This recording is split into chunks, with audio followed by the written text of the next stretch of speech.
Thank you, Tobin. How are you today? How are you doing? Good. Good. I'm doing great. Looks like a fun little shindig. Isn't this kind of a kid? Yeah, it is kind of a neat little community. I've been through here so many times. Yeah, it's actually one of the closest on our way into Tuba City. So I was kind of wondering when you come up here with wanting to repeal Obamacare. yeah. How do you justify when it's going to take the natives off the permanent authorization? Well, that just isn't true. As you know.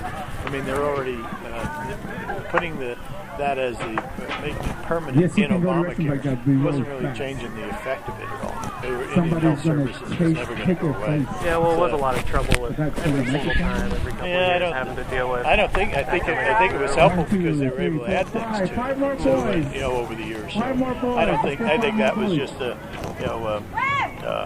in my view, it should have just stayed as it was.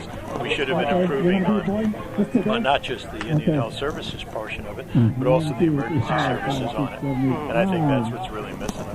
Yeah, so if you are successfully able to repeal Obamacare, what would your plan be for the health services on the reservation? Well, it would be as it was, but it would be an additional for emergency services, which I think are really a problem for our seniors and a problem it's a problem for everybody. We've got some new schools in places that don't.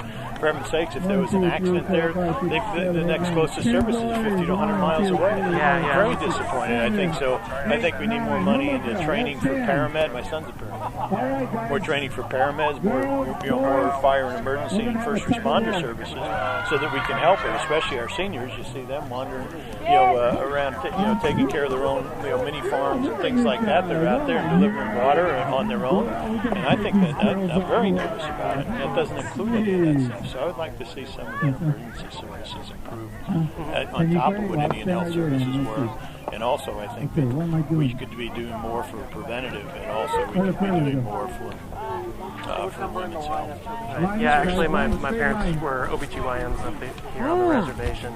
Wow. Well, I think that definitely I got friends of mine that are, we've seen cancer in very young women.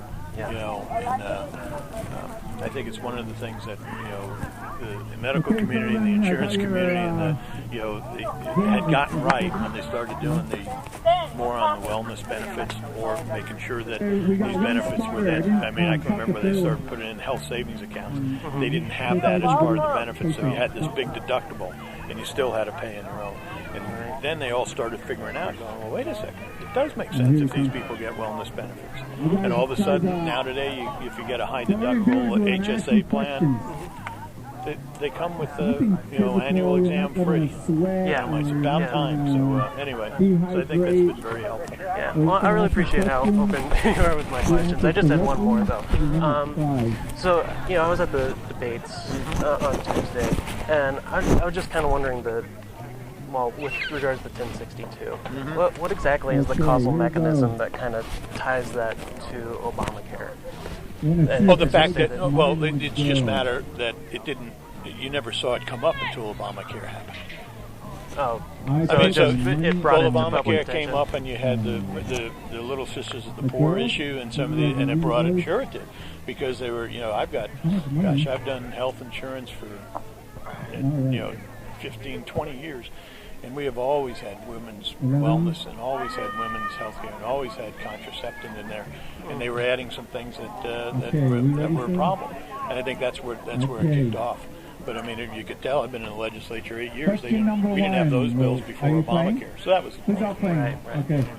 Question number one. Yeah, it's nice to see you. Yeah, good. Again, I know you're around, so it's glad to have you. Appreciate you, Chad. Not at all. Thanks.